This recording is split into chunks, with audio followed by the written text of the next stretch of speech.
Okay प्यारे बच्चों, तो सबसे पहले तो आप सबका स्वागत है, अभिनंदन है, वेलकम है हमारी पहली क्लास में। आधार क्लासेस झुंझुनू में जिन भी बच्चों ने साइकोलॉजी का ये सिलेबस लिया है उनको मैं बहुत बधाई देता हूं। बधाई इसलिए देता हूं कि आपका पहला कदम सही राह पे पड़ा है। अब मंजिल दूर नहीं है, मिलके मेहनत करेंगे हम और सपने पूरे करेंगे। आपको पता है ना, आपके ख्वाब और हमारे सपने जुदा नहीं हैं। शुरुआत करते हैं, हम एक एक चीज पढ़ेंगे। देखो मैं आपको एक बात बता दूं, आप शिक्षक भर्ती की कोई भी परीक्षा दे रहे हैं, फर्स्ट ग्रेड या सेकंड ग्रेड या सीटेट या रीट या जो भी दे रहे हैं, आपने इस बात को नोट किया होगा कि जैसे फॉर एग्जांपल सेकंड ग्रेड में 20 प्रश्न आते हैं साइकोलॉजी के, 40 मार्क्स, 40 नंबर, बहुत ही महत्वपूर्ण है 40 नंबर। उसमें से 10-12 प्रश्न तो ऐसे हैं जो भाई लेवल मॉडरेट भी होता है, ठीक है, फिर डिफिकल्ट भी होता है, लेकिन उसके बाद 4-5 प्रश्न है जो बहुत अच्छे बच्चे कर सकते हैं। 2 या 3 प्रश्न ऐसे आते हैं जो इतने डीपली होते हैं कि उनको केवल कोई कोई ही बच्चा कर सकता है, वो रेयर होते हैं। हर सब्जेक्ट में ऐसा होता है। कम से कम साइकोलॉजी में मैं आपको विश्वास दिलाता हूं कि शायद ही ऐसा कोई, वो जो रेयर है, रेयर ऑफ द रेयरेस्ट है, वो भी आप करोगे।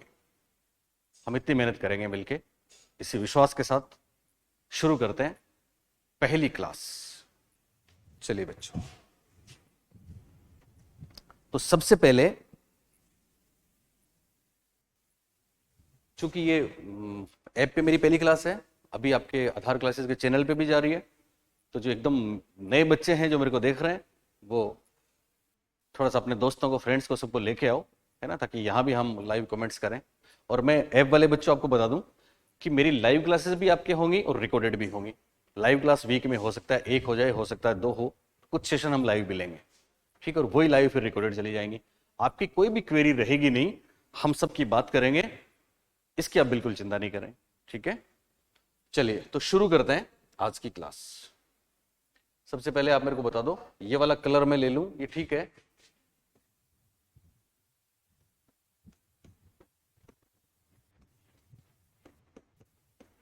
हेडिंग मनोविज्ञान, साइकोलॉजी। कमेंट करके बताएं ये कलर ठीक है, आपको दिख रहा है, आवाज ठीक है, सब कुछ ठीक ठाक है, पढ़ने के लिए तैयार हैं? लाव लश्कर सजा दी गई है, तैयार हैं आप? चलिए बताएं जल्दी से। मैथ्स वाला गुड आफ्टरनून, आप हमारे पहले बच्चे हो, गुड आफ्टरनून। आप ही हो गया हैं? वाइट ये नहीं, ये लो लो, ओके। राधे राधे दीपिका, अच्छा दीपिका आप आ गई यहाँ पे, ओके दीपिका। आपको कैसे पता लगा इस चैनल पे हमारी क्लास है आज? या आप दूसरी दीपिका? अच्छा आप तो ये दीपिका होंगी, ओके ओके ओके। चलिए तो मैं येलो लेता हूँ, मेरे को सर कह रहे हैं अमिन जी के येलो लीजिए, चलिए येलो लेते हैं। आप बताएं मेरे को जल्दी से ये कलर कैसा है, फिर बात करते हैं। हाँ दीपिका, राधे राधे, बताओ जल्दी, कलर ठीक है कि चेंज करें? मुझे तो अच्छा लगा, वो सर कह गए कि येलो। चलिए जल्दी बोलो, कमेंट्स करें, कमेंट करिए, कमेंट करिए।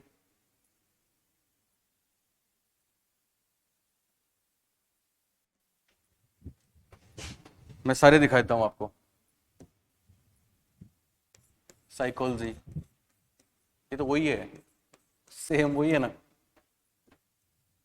ये साइकोलॉजी,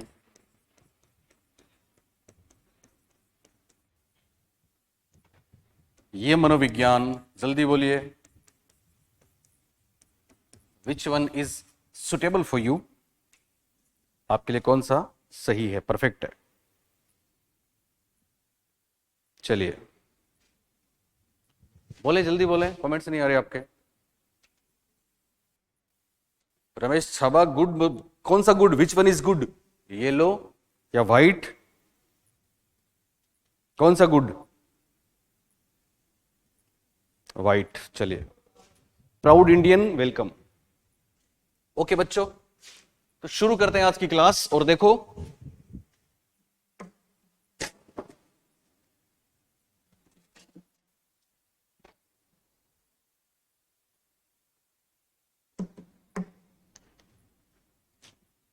फर्स्ट ग्रेड में साइकोलॉजी 60 मार्क्स, फर्स्ट ग्रेड में 60 नंबर की साइकोलॉजी आपको मिलेगी आपके सब्जेक्ट में, जिसमें 2, 3, 4, 5 प्रश्न आईसीटी के होंगे। और कौन जाने इस बार कंप्लीट साइकोलॉजी के 30 प्रश्न आपको मिले तो कितनी महत्वपूर्ण है, समझ सकते हैं आप। ये वाली स्ट्रीम, ये वाली ब्रांच सेकंड ग्रेड में फर्स्ट पेपर में जीके वाले में 40 मार्क्स। आपको पता ना इस बार कितने ऐसे मासूम बच्चे थे जो 40% मार्क्स नहीं ला पाए। आप तो अकेले साइकोलॉजी के दम पे फर्स्ट पेपर में जीके में सेकंड ग्रेड में 40 मार्क्स ला सकते हैं। ऐसे ही रीट में सब जगह कमाल की है। तो शुरू करते हैं। और सबसे पहले हम देखो, हमारा सिलेबस जो है वो है शिक्षा मनोविज्ञान, एजुकेशनल साइकोलॉजी। लेकिन उससे पहले हम जानेंगे मनोविज्ञान के बारे में, क्योंकि फर्स्ट ग्रेड में और सेकंड ग्रेड में निश्चित रूप से ये पहला टॉपिक बहुत ही महत्वपूर्ण रहता है। तो शुरुआत करते हैं मनोविज्ञान साइकोलॉजी। मनोविज्ञान साइकोलॉजी बच्चों, सबसे पहले आप मुझे बताएंगे मनोविज्ञान क्या है, व्हाट इज साइकोलॉजी, क्या है साइकोलॉजी। तो सुने,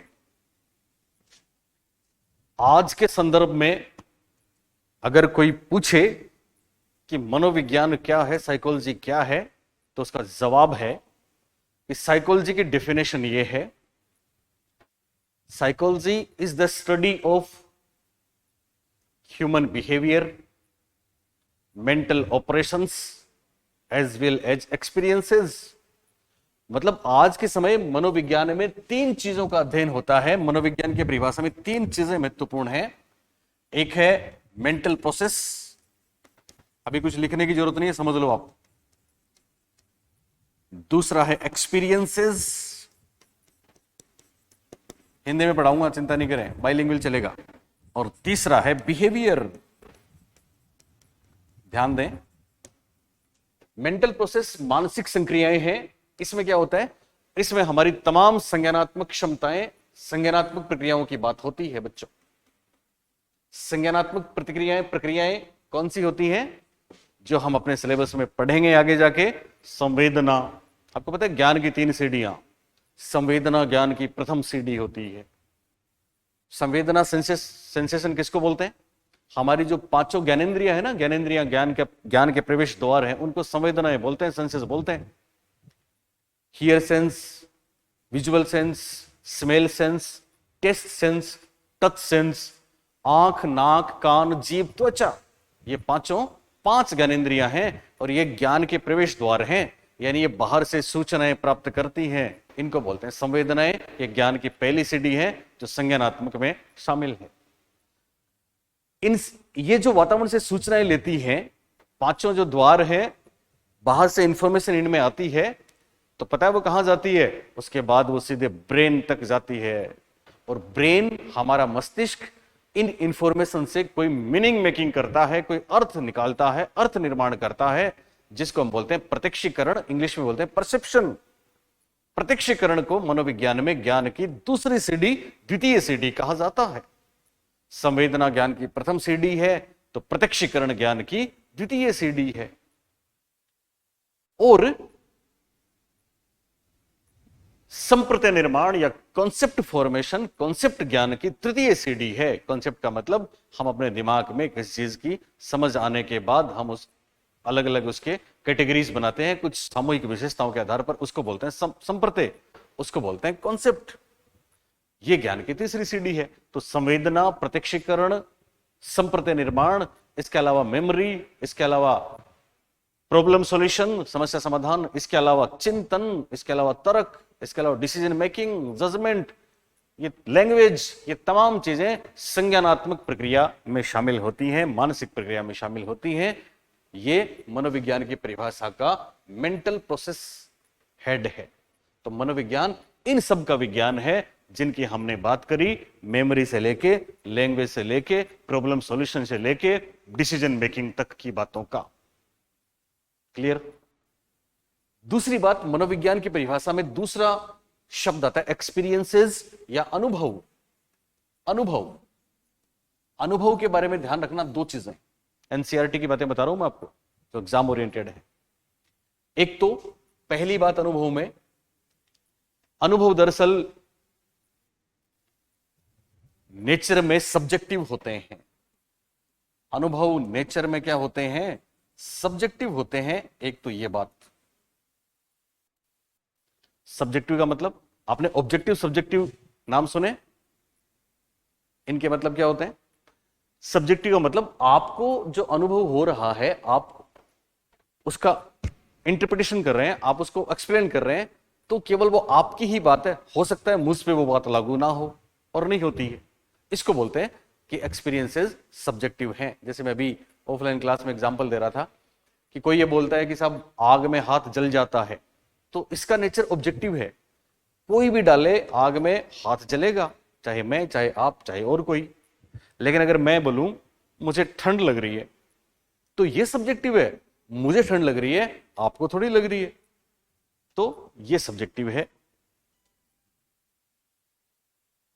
बात समझ में आ रही है?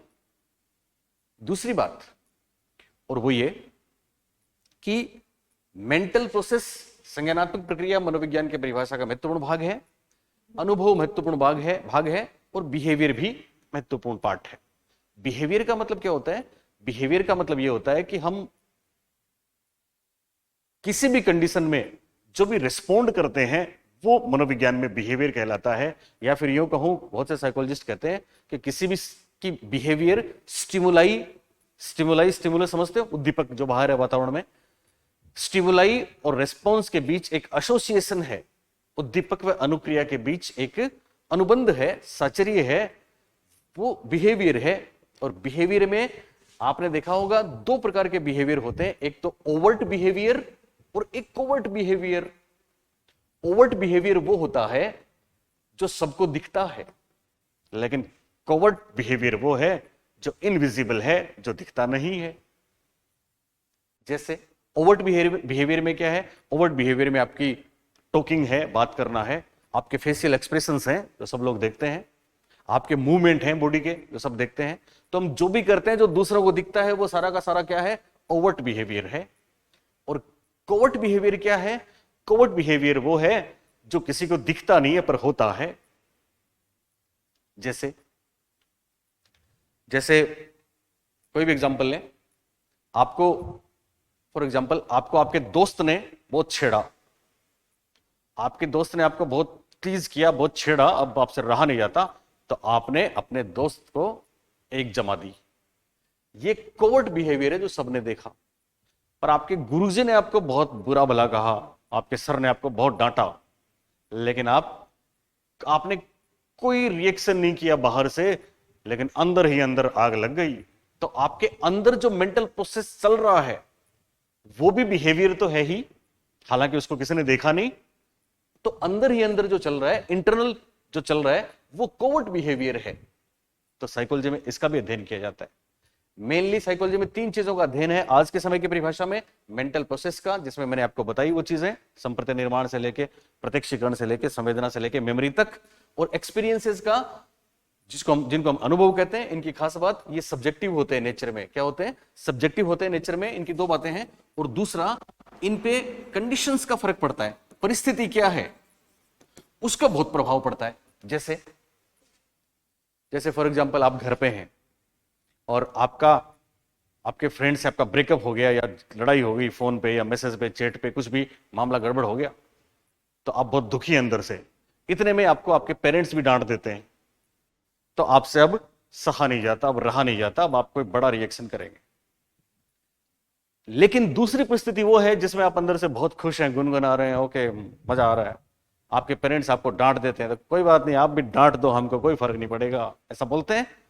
वो है अलग अलग सिचुएशन में अलग अलग अनुभव होते हैं और अनुभव सब्जेक्टिव होते हैं।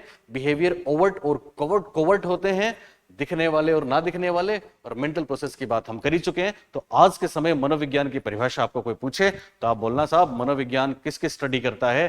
तीन चीजों की, एक तो मेंटल प्रोसेस की, एक एक्सपीरियंसेस की, एक बिहेवियर की। बहुत बार एक्सपीरियंसेस को मेंटल प्रोसेस में शामिल कर लेते हैं, तो फिर व्यवहार और मानसिक प्रक्रियाओं का अध्ययन मनोविज्ञान है, ऐसा बैरन साहब बोलते हैं, सेंटर को बोलते हैं, बहुत लोग बोलते हैं।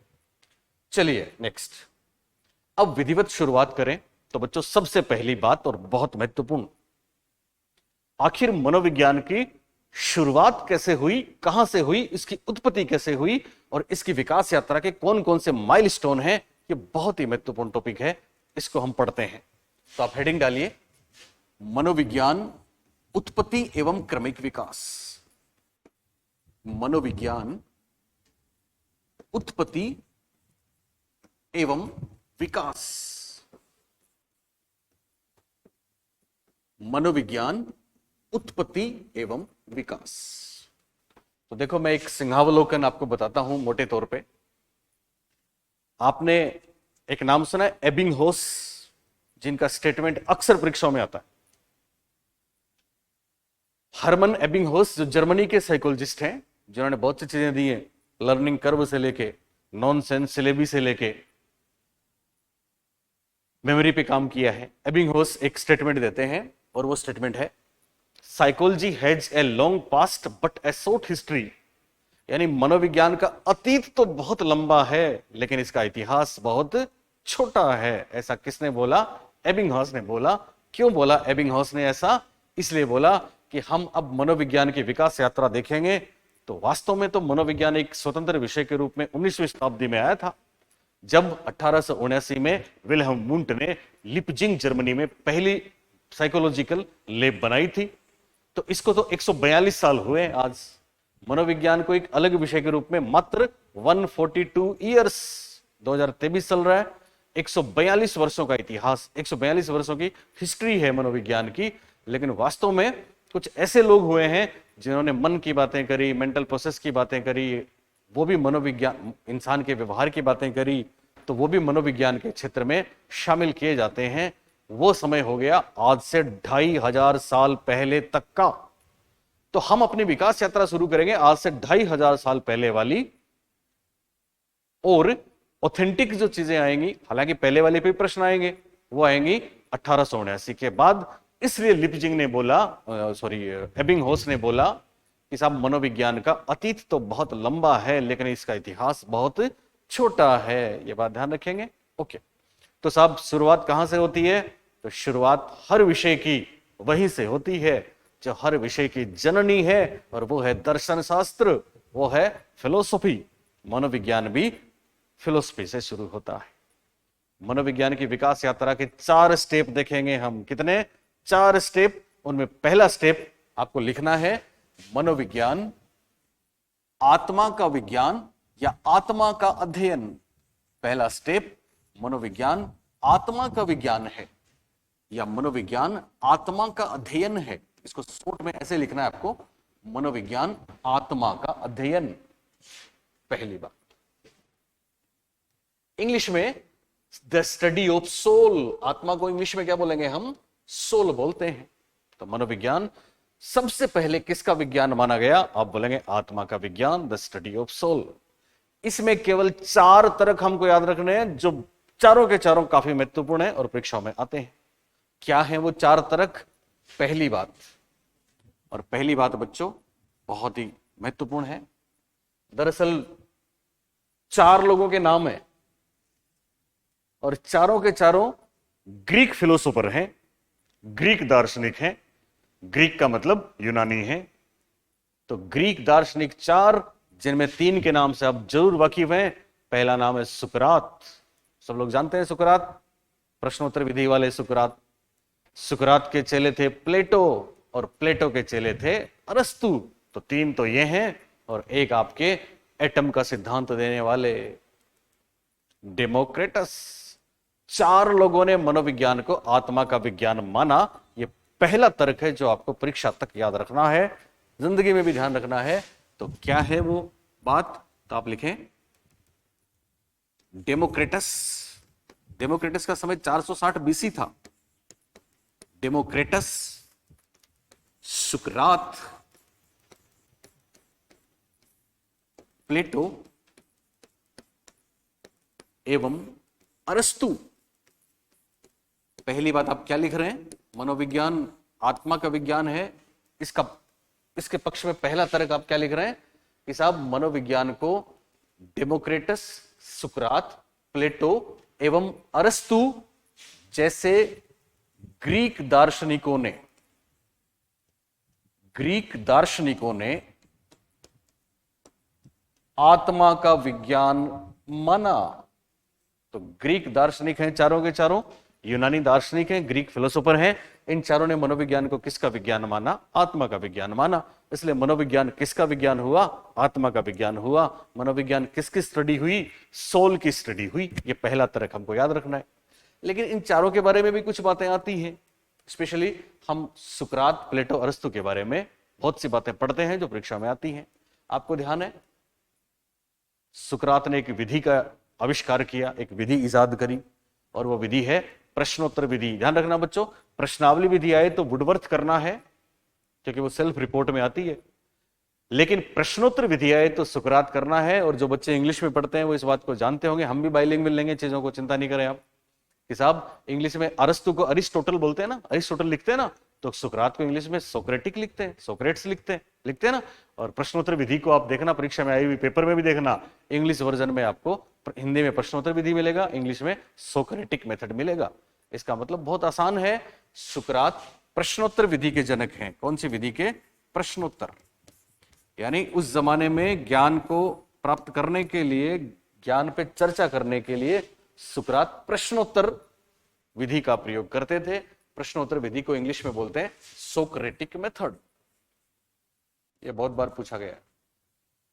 तो सोक्रेटिक और प्रश्नोत्तर विधि किसने दी, सुकरात ने दी। क्या थी ये, सुकरात का स्टाइल था कि जो भी उनके पास आता इंटरेक्शन के लिए, ये उससे प्रश्न पूछते थे। और आप आज भी देख रहे हैं, आप जो परीक्षाएं देने जाते हैं उसमें अगर ऐसा ऑप्शन मिल जाए कि साहब बेहतर शिक्षक कौन है, या एक शिक्षक के रूप में आप क्या करेंगे, 4 ऑप्शंस मिलेंगे आपको। बच्चों से पुनरावृत्ति करवाएंगे, बच्चों को से अभ्यास करवाएंगे, बच्चों को कक्षा से निकाल देंगे, बच्चों को प्रश्न पूछने के लिए प्रेरित करेंगे। अगर प्रश्न पूछने के लिए प्रेरित करें तो इससे बढ़िया कोई बात नहीं होती। सुकरात कहते थे I am not a teacher, I don't teach. मैं पढ़ाता नहीं हूं, मैं टीचर नहीं हूं, बल्कि मैं सामने वाले के दिमाग में तूफान उठा देता हूं कि वो मेरे से सवाल करता है।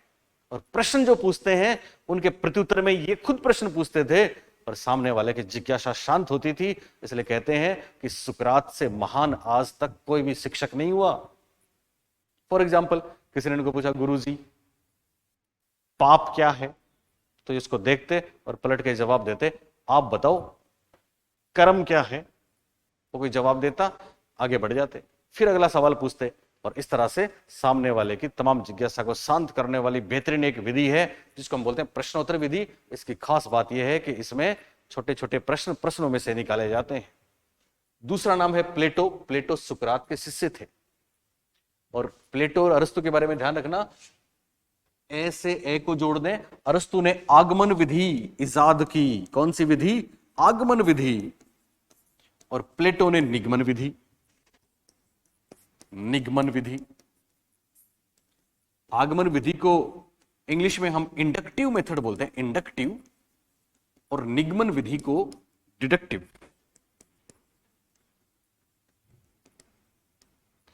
इसको सोक्रेटिक। तो ध्यान रखना, सुकरात ने कौन सी विधि का सूत्रपात किया, प्रश्नोत्तर विधि, इंग्लिश में क्या बोलेंगे, सोक्रेटिक मेथड।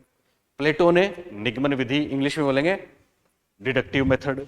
और अरस्तु ने आगमन विधि, इंग्लिश में बोलेंगे इंडक्टिव। आगमन निगमन क्या होता है ये तो हर कोई जानता ही होगा। विशिष्ट से सामान्य आगमन है और सामान्य से विशिष्ट निगमन है। इन पे फिर चर्चा करेंगे हम। पेडागोजी की भी बहुत सी बातें आपको बताएंगे, क्योंकि आपने हम पे ट्रस्ट किया और हमारे ऐप में आए। ठीक है, तो किसी बात की चिंता करनी नहीं है। एक और महत्वपूर्ण बात, सुकरात ने उस जमाने में जो चीजें काम की हैं, केवल मैं वही आपको बता रहा हूं जो आपके डायरेक्ट परीक्षा से संबंधित हैं। और एक और खास बात मैं बता दूं, हमारा हर लफ्ज, हर शब्द आपके लिए इतना महत्वपूर्ण रहेगा कि ऑथेंटिक टू दी पॉइंट चीजें आपको परीक्षा में मिलेंगी। अब तक का रिकॉर्ड रहा है, जो नए बच्चे हैं मेरे को सुन रहे हैं वो सुन लें, हम हिंदी ग्रंथ अकादमी मनोविज्ञान में राजस्थान के पहले राइटर हैं। हमारी आज तक की जो किताबें हैं वो कमाल, बेमिसाल।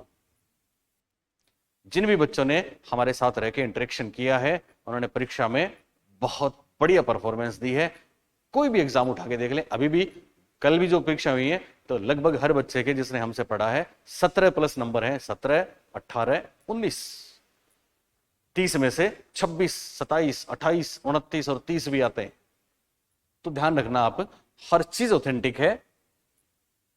ओके, चलिए, तो सुकरात ने प्रश्नोत्तर विधि दी, प्लेटो ने निगमन और अरस्तु ने आगमन। एक और चीज, सुकरात ज्ञान को समझने के लिए, क्योंकि उस जमाने में फिलोसफी में ज्ञान, आत्मा, इन्हीं की बात होती थी, अंतर्दृष्टि को महत्वपूर्ण माना था। उस जमाने में भी हम बात कर रहे हैं ना इंट्रोस्पेक्शन की, विल्हेम वुंड के बारे के समय में, लेकिन उस जमाने में भी सुकरात ने अंतर्दृष्टि का यूज किया था और उन्होंने कहा था कि समझने के लिए, ज्ञान को जानने के लिए अंतर्दृष्टि महत्वपूर्ण होती है। तो अंतर्दृष्टि के साथ सुकरात का नाम जुड़ेगा।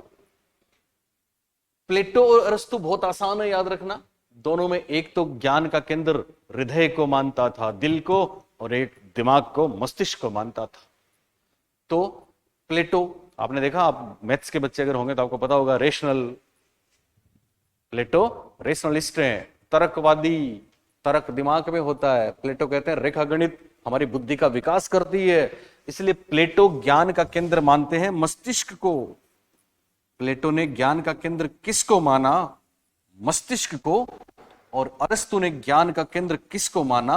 हृदय को। तो मनोविज्ञान की विकास यात्रा की शुरुआत हमने करी, जिसका पहला ही बिंदु हमने देखा कि साहब मनोविज्ञान सबसे पहले किसका विज्ञान हुआ? आत्मा का विज्ञान हुआ। किसका अध्ययन मनोविज्ञान में सबसे पहले किया जाता था?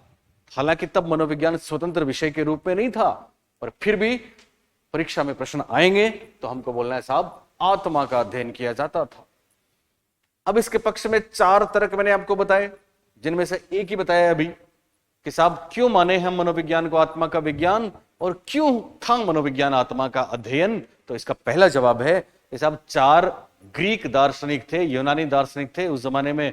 ग्रीक, इंडो ग्रीक, पता है ना आपको, लेटिन, इंडो ग्रीक, 3 चीजें बेहतर थी। तो ये लोग बहुत एडवांस थे। इन लोगों ने मनोविज्ञान को किसका विज्ञान माना? आत्मा का विज्ञान माना। इनमें सुकरात ने एक विधि दी जिसका नाम प्रश्नोत्तर विधि, अरस्तु ने आगमन विधि और प्लेटो ने निगमन विधि का आविष्कार किया।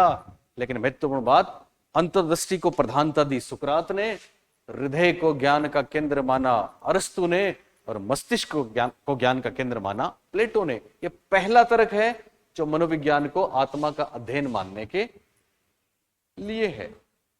दूसरा तर्क, और दूसरा तर्क बच्चों, मनोविज्ञान शब्द की उत्पत्ति। मनोविज्ञान शब्द की उत्पत्ति, ये आपको पता है कितनी बार पूछा गया है। मनोविज्ञान शब्द की उत्पत्ति ग्रीक भाषा के, ध्यान रखना, ग्रीक भाषा के 2 शब्दों। तो मनोविज्ञान शब्द की उत्पत्ति ग्रीक भाषा के 2 शब्दों, एक है साइकी और दूसरा है लोगोस, से हुई है। मनोविज्ञान शब्द की उत्पत्ति, यहां पे मनोविज्ञान शब्द की उत्पत्ति हम बोलते हैं, पर वास्तव में तो साइकोलॉजी की ओरिजिन हम देख रहे हैं। देखते हैं ना, जैसे मोटिवेशन की उत्पत्ति मूवर या मोटम से हुई है, अभिप्रेरणा शब्द की उत्पत्ति मूवर से हुई है, ऐसा बोलते हैं ना। तो अभिप्रेरणा, अभी शब्द नहीं लेंगे, प्रेरणा नहीं लेंगे। वैसे मनोविज्ञान, सारा खेल इंग्लिश का है। तो मनोविज्ञान शब्द की उत्पत्ति पूछे या साइकोलॉजी की पूछे, हमको बोलना है 2 शब्दों से हुई है। पहला शब्द कौन सा? साइकी, और दूसरा लोगोस। इसमें साइकी का अर्थ है आत्मा, साइकी का अर्थ क्या है? आत्मा, और लोगोस का अर्थ है अध्ययन, वर्णन, व्याख्या या फिर विज्ञान। तो मनोविज्ञान किसका अध्ययन हुआ, किसका विज्ञान हुआ? बोलिए, आत्मा का विज्ञान हुआ। दूसरा तर्क ध्यान है आपको, समझ में आया कि साहब मनोविज्ञान शब्द की उत्पत्ति ही साइकी और लोगोस शब्दों से हुई है, जिनमें साइकी का अर्थ क्या है? आत्मा है। तो मनोविज्ञान किसका विज्ञान या किसका अध्ययन हुआ? आत्मा का हुआ। यहां एक महत्वपूर्ण बात ध्यान रखेंगे, परीक्षा में अगर आपको पूछ लें कि साहब साइकी और लोगोस शब्द कौन सी भाषा के हैं, तो हमको बोलना है ग्रीक भाषा के हैं साहब, यूनानी भाषा के हैं। कई बार परीक्षाओं में लेटिन भी आ जाता है, तो लेटिन और यूनानी दोनों साथ आए तो हमको क्या करना है? यूनानी करना है, ग्रीक भाषा करना है। लेकिन अगर ग्रीक ऑप्शन में आए ही नहीं, जैसे बेवकूफ पेपर बनाते हैं ना आजकल, तो उनको खुद को नहीं पता, तो फिर वो लेटिन कर दें, तो आप लेटिन के साथ भी चले जाना, जिद नहीं करना कि साहब ग्रीक नहीं था तो हम करके ही नहीं आए, फिर लेटिन भी राइट हो जाएगा। हालांकि ग्रीक और लेटिन दोनों एक नहीं है, दोनों में अंतर है।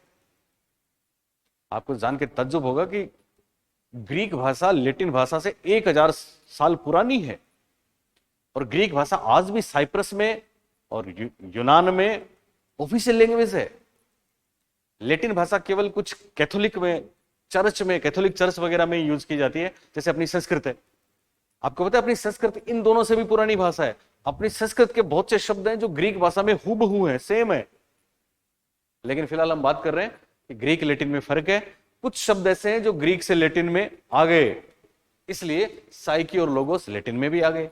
तो लेटिन आए तो भी ओके, ग्रीक आए तो भी ओके, दोनों आए तो ग्रीक। बात समझ में आई बच्चों? तो मनोविज्ञान को आत्मा का विज्ञान मानने के पक्ष में दूसरा तर्क। और तीसरा तर्क क्या है? तीसरा तर्क है मनोविज्ञान 16वीं शताब्दी तक, कौन सी शताब्दी तक? 16वीं शताब्दी तक दर्शन शास्त्र का एक भाग था। मनोविज्ञान 16वीं शताब्दी तक किसका एक भाग था? दर्शन शास्त्र का एक भाग था, दर्शन शास्त्र का एक उपविषय था। आप बोलेंगे साहब दर्शन शास्त्र का एक भाग था तो फिर आत्मा का विज्ञान कैसे हुआ? तो बच्चों हम सब जानते हैं दर्शन शास्त्र सदियों से आत्मा, परमात्मा, परम तत्व इन्हीं के अध्ययन में लीन था, और आज भी दर्शन शास्त्र का केंद्रीय विषय आत्मा ही है। चूंकि मनोविज्ञान स्वयं दर्शन शास्त्र का एक उपविषय था, इसलिए मनोविज्ञान किसका विज्ञान माना गया? जवाब है आत्मा का विज्ञान माना गया। तो हमने मनोविज्ञान को आत्मा का विज्ञान मानने के पक्ष में कितने तर्क देखे अब तक? 3। पहला, कुछ ग्रीक दार्शनिक थे जिन्होंने मनोविज्ञान को किसका विज्ञान माना? आत्मा का विज्ञान माना। 4 नाम याद रखने, डेमोक्रेटस, सुकरात, प्लेटो और अरस्तु। दूसरा तर्क था साहब मनोविज्ञान, साइकोलॉजी शब्द की उत्पत्ति ही साइकी और लोगोस शब्दों से हुई है, जो ग्रीक भाषा के हैं, जिनमें साइकी का अर्थ है आत्मा। इसलिए मनोविज्ञान किसका अध्ययन या किसका विज्ञान हुआ? आत्मा का। और तीसरा तर्क, मनोविज्ञान एक अलग विषय था ही नहीं साहब, ये तो फिलोसॉफी और दर्शन शास्त्र का ही एक भाग था, और दर्शन शास्त्र का केंद्रीय विषय आत्मा है, इसलिए मनोविज्ञान किसका विज्ञान माना गया? आत्मा का। और चौथा तर्क, और वो है मनोविज्ञान शब्द का पहली बार प्रयोग। और ये काफी पूछा गया परीक्षा में, पता है ना आपको, इंपॉर्टेंट है, इसको इंपॉर्टेंट भी कर लो आप। मनोविज्ञान शब्द का पहली बार प्रयोग, सर्वप्रथम प्रयोग किसका? सर्वप्रथम प्रयोग मनोविज्ञान का। मनोविज्ञान का सर्वप्रथम प्रयोग एक और यूनानी दार्शनिक, ये भी यूनानी है, ये भी ग्रीक है, एक और यूनानी दार्शनिक। और क्यों? क्योंकि 4 तो पहले ही बता चुके हैं हम आपको। एक और यूनानी दार्शनिक जिनका नाम है रुडोल्फ गोयकोल या रुडोल्फ गोयकले।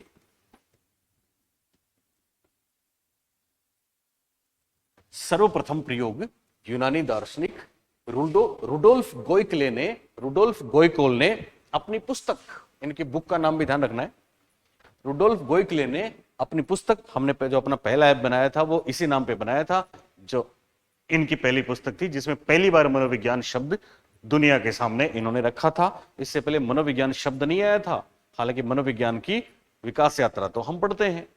तो बुक का नाम था साइकोलॉजिया। साइकोलॉजिया। और ये बुक आई थी 1590 में। तो आपने लिखा मनोविज्ञान शब्द का पहली बार प्रयोग एक और यूनानी दार्शनिक रुडोल्फ गोयकले ने अपनी पुस्तक साइकोलॉजिया में किया था। कब किया था? 1590 में किया। तो बहुत सिंपल बात बच्चों, मनोविज्ञान सबसे पहले किसका विज्ञान हुआ? आत्मा का। किसका हुआ? आत्मा का। और इसके पक्ष में कितने तर्क? 4 तर्क हमको देने हैं। कितने तर्क देने हैं?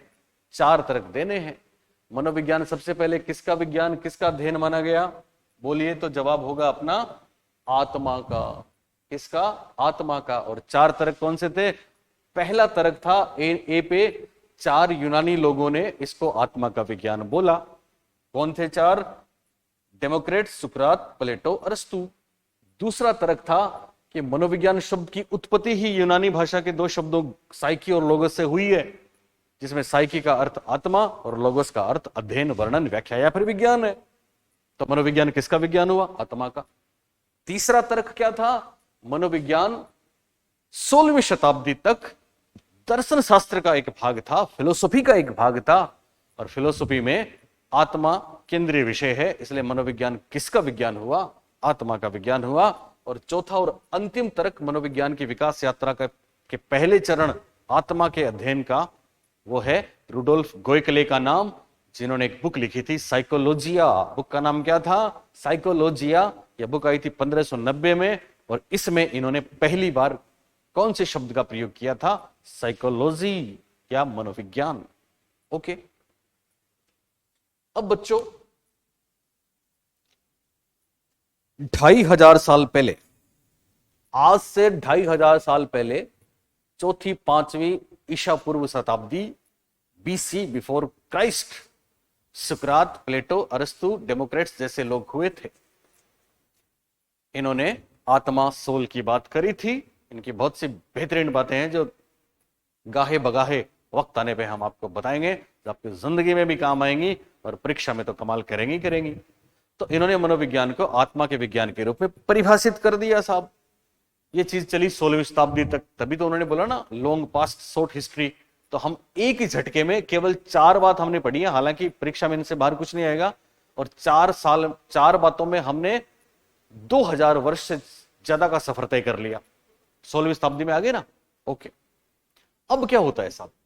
अब इन्होंने मनोविज्ञान को आत्मा के रूप में परिभाषित तो कर दिया, लेकिन यह परिभाषा सर्वमान्य नहीं हो पाई। जानते हैं क्यों? क्योंकि साहब आत्मा एक इनविजिबल एंटिटी है। आत्मा का कोई भौतिक स्वरूप नहीं है। आत्मा का कोई फिजिकल एग्जिस्टेंस नहीं है। और ऐसी कोई भी चीज जिसका कोई भौतिक अस्तित्व ना हो, जिसका फिजिकल एग्जिस्टेंस नहीं हो, उसकी एक सर्वमान्य परिभाषा कदापि नहीं हो सकती। लिहाजा मनोविज्ञान को आत्मा का विज्ञान कहने की आलोचनाएं हुई और इसको नकार दिया गया कि साहब मनोविज्ञान आत्मा का विज्ञान नहीं है, बल्कि ये तो मन का विज्ञान है। और ये मनोविज्ञान की विकास यात्रा का दूसरा माइलस्टोन सामने आता है, मन का विज्ञान। लेकिन खास बात, तब मन का मतलब माइंड था, मन का मतलब मस्तिष्क था। अब खास बात, ये घटना होती है 17वीं शताब्दी में, और इसके लिए एक बहुत बड़ा मनोविज्ञान का एक कॉन्सेप्ट है, वो जिम्मेदार है। और वो कॉन्सेप्ट दरअसल आपने नाम सुना होगा, आप में से कोई बच्चा जो मेरे को सुन रहा है, ऐसा किसने बोला? I think therefore I am. मैं सोचता हूं, इसका मतलब मैं हूं। यानी हर बात पे, तुम्हारी हर बात पे संदेह गवारा है, लेकिन इस बात पे कोई डाउट नहीं है कि मैं सोचता हूं, इसलिए मैं हूं। सोचने वाली बात, मन वाली बात करने वाले थे रेन डेकार्टे, फ्रांस के रेन डेकार्टे। इनके दूसरे साथी इसलिए बोलेंगे कि साहब इस विचारधारा में दोनों का योगदान है, वो थे थॉमस होब्स। तो आपने होब्स व डेकार्टे का नाम सुना होगा। होब्स ने फिजियोलॉजी की बात करी, फिजिक्स वाली बातें करी, मापतोल वाली बातें करी। होब्स व डेकार्टे ने एक बात बोली, और वो बात क्या बोली कि साहब 17वीं शताब्दी में ये बहस चालू हो गई कि साहब सोचते हैं और मन मन मन मस्तिष्क माइंड, तो आखिर मन क्या है, शरीर क्या है, क्या मन और शरीर एक ही है, क्या मन और शरीर अलग अलग हैं, क्या मन या माइंड हमारे शरीर को कंट्रोल करता है, या क्या बॉडी हमारी माइंड को कंट्रोल करती है। और एक बहुत बड़ी डिबेट हुई, जैसे आप पढ़ते हो ना नेचर नर्चर डिबेट, आनुवंशिकता और परिवेश की बहस, वैसे ही माइंड और बॉडी डिबेट होती है। और उस माइंड और बॉडी डिबेट को सॉल्व करने वाले दो शूरवीर थे, एक का नाम होब्स, थॉमस होब्स, और दूसरे का नाम रेन डेकार्टे। तो होब्स और डेकार्टे ने इस पहेली को सॉल्व किया उस जमाने में। यह घटना है 17वीं शताब्दी की। और उन्होंने कहा, क्या कहा उन्होंने कि साहब बॉडी और माइंड एक नहीं है, बल्कि दो अलग अलग एंटाइटी हैं। शरीर और मस्तिष्क या शरीर और मन दो अलग अलग चीजें हैं, एक नहीं है, लेकिन दोनों एक दूसरे से इंटरेक्शन करते हैं। यानी माइंड बॉडी को प्रभावित करता है और बॉडी माइंड को प्रभावित करती है। यह बायलेटरल रिलेशन है, जैसा कि संज्ञान और संवेग में होता है। संज्ञान और संवेग में जो दो तरफा रिश्तेदारी है, वैसा ही रिश्ता माइंड और बॉडी में है। लेकिन दोनों के इस रिश्ते को मॉनिटर करती है हमारे दिमाग में पीनियल ग्लैंड। कौन सी ग्लैंड? Pineal gland. तो ये वाली महत्वपूर्ण बात कहने वाले दो लोग थे, होब्स और डेकार्टे। और इनकी ये महत्वपूर्ण बात मनोविज्ञान के इतिहास में सुनहरे अक्षरों में दर्ज है, डुअलिज्म के नाम से। याद रखना, डुअलिज्म, जिसको हिंदी में बोलते हैं द्वैतवाद। द्वैतवाद के प्रणेता होब्स और डेकार्टे हैं। और द्वैतवाद के कारण से ही मनोविज्ञान दर्शन शास्त्र से अलग हुआ, दर्शन शास्त्र के चुंगल से मुक्त हुआ, और मनोविज्ञान 17वीं शताब्दी में मन का विज्ञान के रूप में प्रतिष्ठित हुआ। तो एक महत्वपूर्ण घटना थी ये, इसलिए हमको ये लिखना है। उससे पहले हमने क्या लिखा था कि मनोविज्ञान किसका विज्ञान है? आत्मा का विज्ञान है। और ये बात कब तक चली? कि 16वीं शताब्दी तक चली। और अब मनोविज्ञान को आत्मा का विज्ञान के रूप में अस्वीकार किया गया, और मनोविज्ञान की दूसरी परिभाषा, नई परिभाषा आ गई, और वो है मनोविज्ञान मन का विज्ञान है। तो मनोविज्ञान की विकास यात्रा का दूसरा चरण, सेकेंड फेज, और वो है मनोविज्ञान किसका विज्ञान? मन, यानी माइंड। ये ध्यान रखेंगे, मन का मतलब माइंड था तब। मनोविज्ञान मन का विज्ञान या मन का अध्ययन। बच्चों 17वीं शताब्दी की बात है, लेकिन ये 18वीं शताब्दी में भी चला। तो 17वीं शताब्दी एवं 18वीं शताब्दी दोनों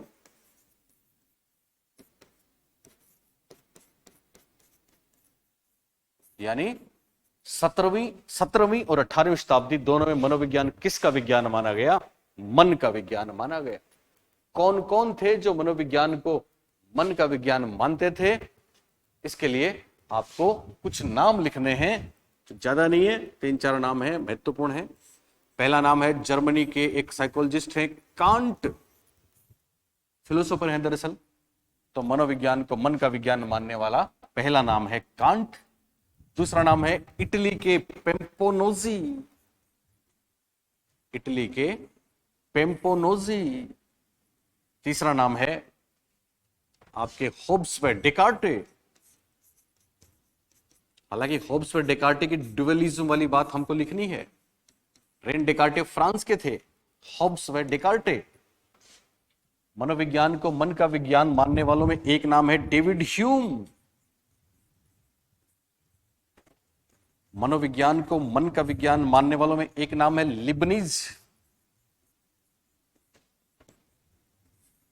मनोविज्ञान को मन का विज्ञान मानने वालों में एक नाम टेबुला रासा वाले जॉन लॉक का भी है। और एक नाम, दो दोस्त हैं, स्पेरी व पेनरोज, तंत्रिका तंत्र पे काम किया था, इनका भी है। तो एटलीस्ट इतने नाम हमको ध्यान रखने हैं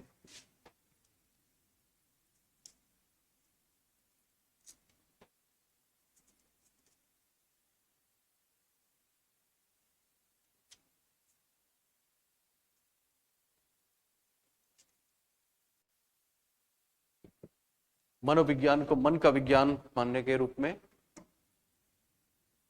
ओके, तो प्यारे बच्चों, मनोविज्ञान की विकास यात्रा का दूसरा स्टेप हमने देखा। मनोविज्ञान मन का विज्ञान कब माना गया? 17वीं और 18वीं शताब्दी में। कौन कौन थे जिन्होंने मनोविज्ञान को मन का विज्ञान माना? कांट, पेम्पनोजी, होब्स व डेकार्टे, डेविड ह्यूम, लिबनिज, लोक, स्पेरी, पेनरोज आदि आदि। खास बात, सबके नाम परीक्षा में नहीं आते, पर सबके नाम परीक्षा में आते हैं। खास बात अभी आप एक लिख लें जो मैंने आपको बताई थी, और वो इंपॉर्टेंट है, इंपॉर्टेंट करके लिखिए। इंपॉर्टेंट, थॉमस होब्स व रेन डेकार्टे। तो होब्स व डेकार्टे ने, ध्यान रखना डेकार्टे और डेमोक्रेट्स में कंफ्यूज नहीं होना। डेमोक्रेटस मनोविज्ञान को आत्मा का विज्ञान मानते थे, वो 460 बीसी में थे। ये डेकार्टे हैं जो 17वीं शताब्दी में है, Rene Descartes. I think therefore I am, France वाले। तो होब्स व डेकार्टे ने द्वैतवाद, इंग्लिश में बोलेंगे डुअलिज्म। इंग्लिश के टर्म जहां भी मैं लिखवाऊं सबको लिखना है बेटा। डुअलिज्म का सिद्धांत दिया, डुअलिज्म का सिद्धांत दिया। होब्स व डेकार्टे ने किसका सिद्धांत दिया? डुअलिज्म का सिद्धांत दिया। यह बात हमको ध्यान रखनी है। अब इन लोगों ने साहब मनोविज्ञान को मन के विज्ञान के रूप में परिभाषित कर दिया, प्रतिष्ठित कर दिया। कांट, पेम्पोनोजी जैसे लोगों ने परिभाषित भी किया, तो मनोविज्ञान मन का विज्ञान माना गया, माइंड का विज्ञान माना गया। लेकिन यहां भी समस्या आई, मेरा गला सूख रहा है तो पानी भी चाहिए। हाँ, मैं 2 बार आया बैठी है ना, थैंक यू।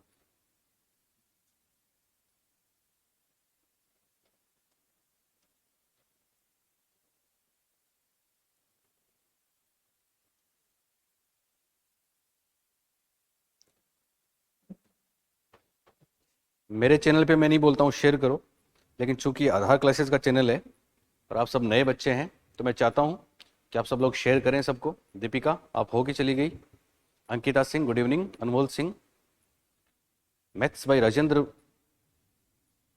हाँ, रीट की कट ऑफ क्या है? अच्छा, आप हमको छेड़ रहे हो क्या? Sunita Sharma good evening. देखो बेटा, कट ऑफ डिफरेंट थिंग है ना। कट ऑफ के चक्कर में तो अब मुझे तो लगता है कि किसी को कट ऑफ बतानी भी नहीं चाहिए, क्योंकि आप कट ऑफ बताते हो, गलत होती है तो फिर आपको टेंशन, सही होती है तो फिर आपको वो टेंशन। आप सबको वापस बताओगे तो मैंने बताई वही गई, मैंने बताई वही गई, उसका स्क्रीनशॉट भी आप लेके रखो। बात समझ में आ रही है? तो कट ऑफ के बजाय यहाँ आ जाओ, हमारे ऐप पे आ जाओ, मजा आ जाएगा। इस बार कट ऑफ हमारे बच्चे तय करेंगे जो हमसे पढ़ेंगे।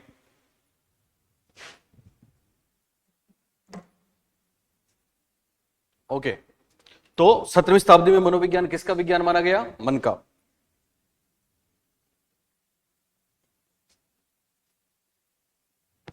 मनोविज्ञान मन का, इन लोगों ने बोला। होब्स डेकार्टे ने द्वैतवाद, डुअलिज्म दे दिया। लेकिन बच्चों यहां भी प्रॉब्लम थी, यहां भी क्रिटिक्स हुई, यहां भी आलोचनाएं हुई। आलोचना किस बात को लेके हुई? तो सुनना। पहली आलोचना इस बात को लेके हुई कि मन को भी किसने देखा है, मन को भी किसने जाना है, मन भी अमूर्त है, मन का भी कोई फिजिकल एग्जिस्टेंस नहीं है। दूसरी महत्वपूर्ण आलोचना इस बात को लेके हुई कि आप अगर मनोविज्ञान को मन का विज्ञान बताते हैं तो वो जानवर, पशु पक्षी कहां जाएं जिनमें माइंड नहीं होता? आप बोलेंगे साहब ये क्या बात हुई, क्या जानवरों में माइंड नहीं होता? तो तात्कालिक लोगों ने तर्क दिए कि साहब जानवरों में माइंड नहीं होता, क्योंकि हम इंसान, हमारे पूर्वज वर्षों पहले और जानवरों के पूर्वज वर्षों पहले एक जैसे ही तो थे। एक जैसे ही से मतलब हम भी बिना कपड़ों के ऐसे नंग धड़ंग घूमते थे, इनके पूर्वज भी, हमारे पूर्वज भी घूमते थे, ये भी घूमते थे। वक्त के साथ हम कितना बदल गए, आज कैसे घरों में रहते हैं, कपड़े पहनते हैं, वो आज भी वैसे के वैसे हैं। पहले एक ऐड आता था, मेंटोस खाया चल दद्दू। तो हमने, हमारे पूर्वजों ने मेंटोस खाया, जिन्होंने आग जलाई, जिन्होंने पत्थर से टायर बनाया, जिन्होंने नए नए आविष्कार किए, इन्वेंशन किए। आज हम कितना बदल गए, लेकिन ये नहीं बदले। इसके पीछे एक ही चीज है और वह है माइंड। तो अगर आप मनोविज्ञान को माइंड का विज्ञान बताओगे तो आप इसके क्षेत्र को संकुचित कर दोगे, इसमें से आप पशुओं के व्यवहार को हटा दोगे। ये दूसरी आलोचना हुई। लेकिन तीसरी और सबसे मुखर आलोचना इस बात को लेके हुई कि अगर आप मन के विज्ञान की बात करते हैं तो फिर मन कौन सा, क्या चेतन मन या अचेतन मन या अवचेतन मन, कौन से मन की बात कर रहे हैं? कि नहीं दो की बात कर रहे हैं कि तीनों की कर रहे हैं कि एक की कर रहे हैं? और मन को कोई समझ नहीं सकता उसी तरह से जिस तरह से चेतना को नहीं समझे, जिस तरह से आत्मा को नहीं समझे। तो फिर इस आलोचना के जवाब में मनोविज्ञान की विकास यात्रा का तीसरा चरण आता है। और तीसरा चरण इतना महत्वपूर्ण है कि यहां से मनोविज्ञान एक स्वतंत्र विषय के रूप में हमारे सामने आता है। और यह बात होती है 19वीं शताब्दी में। और वो महत्वपूर्ण घटना आप सबको याद होगी, 1879 लिपजिंग जर्मनी, विल्हेम वुंट टीचनर। यह मनोविज्ञान की विकास यात्रा का तीसरा फेज था, तीसरा चरण था। क्या था वो? लिखो आप तीसरा चरण, और वो है मनोविज्ञान चेतना का विज्ञान है। तीसरा चरण है मनोविज्ञान चेतना का अध्ययन करता है या चेतन मन का अध्ययन करता है। मनोविज्ञान चेतना का अध्ययन है या चेतना का विज्ञान है। Study of consciousness. चेतना को बोलते हैं कॉन्शियसनेस। पहले सोल, फिर माइंड और अब कॉन्शियसनेस। और यह घटना होती है बच्चों 19वीं शताब्दी। 17वीं और 18वीं शताब्दी तो आई गई, 19वीं शताब्दी में। और अब मनोविज्ञान एक अलग विषय के रूप में हमारे सामने प्रतिष्ठित होगा, अलग विषय के रूप में अपना अस्तित्व मनोविज्ञान का इसके साथ ही बना। यहां कुछ बेहद महत्वपूर्ण बातें हैं। सबसे पहले मनोविज्ञान को चेतना का विज्ञान बताने वाले 3 बेहद खास नाम हैं जो हमको ध्यान रखने हैं, और वो थे जर्मनी के विल्हेम वुंट। ध्यान रखना, ये विलियम नहीं है, विल्हेम वुंट। ये मनोविज्ञान में सबके गुरु थे। इनके एक चेले हैं टीचनर, जिन्होंने बाद में संरचनावाद दिया था। इनके एक चेले विलियम जेम्स, जिन्होंने बाद में अमेरिका में मनोविज्ञान के झंडे गाड़े थे। पहला नाम विल्हेम वुंट, दूसरा नाम टीचनर, तीसरा नाम विलियम जेम्स, एक नाम वाइस, एक नाम जेम्स सली। जेम्स सली। तो ये 4-5 नाम हमको ध्यान रखने हैं जिन्होंने मनोविज्ञान की विकास यात्रा में तीसरा चरण जो था चेतना का विज्ञान, उसकी बात करी। और प्रमुख नाम है विल्हेम वुंट। आखिर तीसरे चरण में मनोविज्ञान को स्टडी ऑफ कॉन्शियसनेस माना इन लोगों ने, तो आखिर इसका मतलब क्या है, ये होता क्या? तो सुने, दरअसल विल्हेम वुंट जो जर्मनी के थे, उन्होंने दुनिया की पहली साइकोलॉजी की लैब बनाई। पहली साइकोलॉजी की लैब बनाई जर्मनी के एक शहर में जिसका नाम है लिपजिंग। वहां से यह बात शुरू होती है क्योंकि उन्होंने उस लैब में पहली बार एक्सपेरिमेंटल मेथड का प्रयोग किया। पहली बार प्रयोग किए। प्रयोग किस पर किए? चेतना पर। चेतना क्या है? चेतना इंटरनल मेंटल प्रोसेस का ही दूसरा नाम है। तो पहली बार इन्होंने इंटरनल मेंटल प्रोसेस पे प्रयोग किए, एक्सपेरिमेंट्स किए। और यहां पे इन्होंने एक विधि का भी आविष्कार किया, एक विधि भी बताई जो इंट्रोस्पेक्शन या अंतर्दर्शन के नाम से हम सब पढ़ते हैं। मनोविज्ञान की प्राचीनतम विधियों में से एक अंतर्दर्शन या इंट्रोस्पेक्शन मेथड। साथ में यहां एक काम और होता है। विलियम वुंट और उनके शिष्य टीचनर ने मनोविज्ञान की पहली स्कूल स्ट्रक्चरलिज्म और संरचनावाद की स्थापना भी करी, जो इसी चरण में शामिल है। तो इसके अलावा भी कुछ और बेहतरीन बातें हैं विल्हेम वुंट की, तो हम 2-3 बातें जो परीक्षा के लिहाज से बहुत ही महत्वपूर्ण उनको देखते हैं। तो सबसे पहली बात, 3 लोगों के नाम विल्हेम वुंट, टीचनर और विलियम जेम्स महत्वपूर्ण रहेंगे। क्या क्या किया इन्होंने, तो यहां पे ध्यान देने वाली बात है, इंपॉर्टेंट करके लिखना है, इंपॉर्टेंट। विल्हेम वुंट ने 1879 में लिपजिंग बोलते हैं हम जनरली, लिपजिंग शहर का नाम है, और ये जर्मनी में है। तो विलियम वुंट ने 1879 में लिपजिंग जर्मनी में मनोविज्ञान की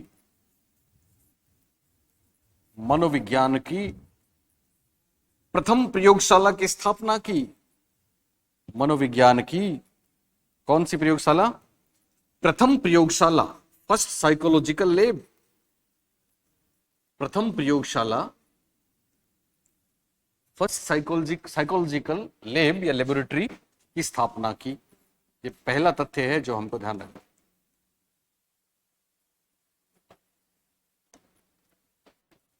पहली लेबोरेटरी किसने बनाई? विलियम वुंट ने। क्या किया इस लेबोरेटरी में, क्या क्या काम हुए? तो इस लेबोरेटरी में प्रयोग किया इंटरनल मेंटल प्रोसेस पे। मेंटल प्रोसेस यहां से शुरू हो जाता है। मेंटल प्रोसेस पे काम किया, पर उस जमाने में मेंटल प्रोसेस को इन्होंने चेतना नाम दिया, कॉन्शियस नाम दिया, और इन्होंने चेतना पर प्रयोग किए। प्रयोग करने की विधि थी अंतःदर्शन विधि, इंट्रोस्पेक्शन मेथड। और खास बात इन्होंने ये कहा कि साहब हम वातावरण के प्रति जो भी अनुक्रियाएं करते हैं, देखो बच्चों, हम अभी मैंने आपको बताया था ज्ञान की प्रथम सीढ़ी संवेदना, सेंसेशन, सेंसेस है ना, सेंसरी प्रोसेस, पांचों ज्ञानेंद्रियां।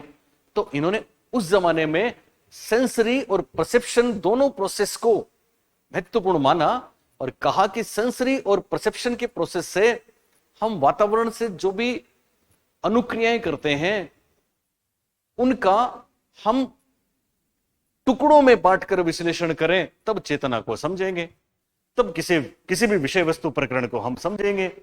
इस आधार पे इन्होंने मनोविज्ञान का पहला स्कूल स्थापित किया, जो स्ट्रक्चरलिज्म के नाम से प्रसिद्ध है, जो संरचनावाद के नाम से प्रसिद्ध है, जिसमें बहुत से प्रश्न आए हैं।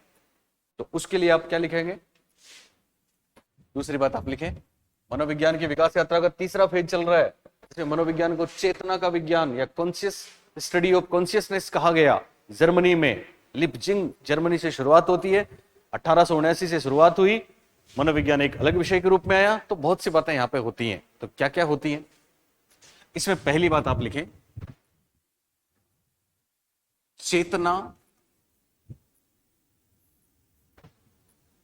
जिसको मानसिक, आंतरिक मानसिक प्रक्रिया कहा।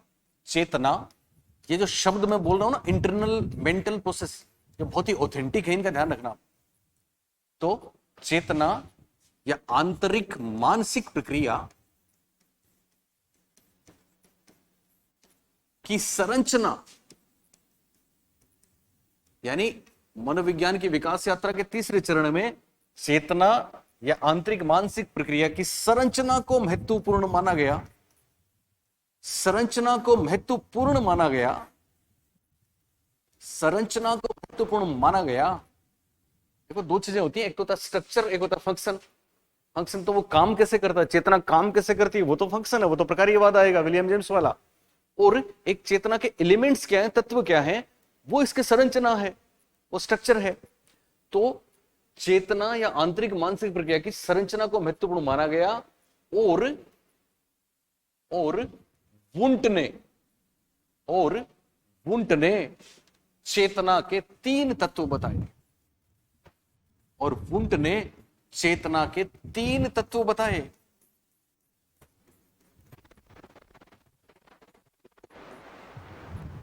ये बहुत बार पूछे गए हैं, चेतना के तीन तत्व। तो आप मेरे सामने तो हो नहीं, तीन तत्व ध्यान रखना कि सबसे पहले हम बाहर से कोई इंफॉर्मेशन लेते हैं, वो काम है सेंसेस का।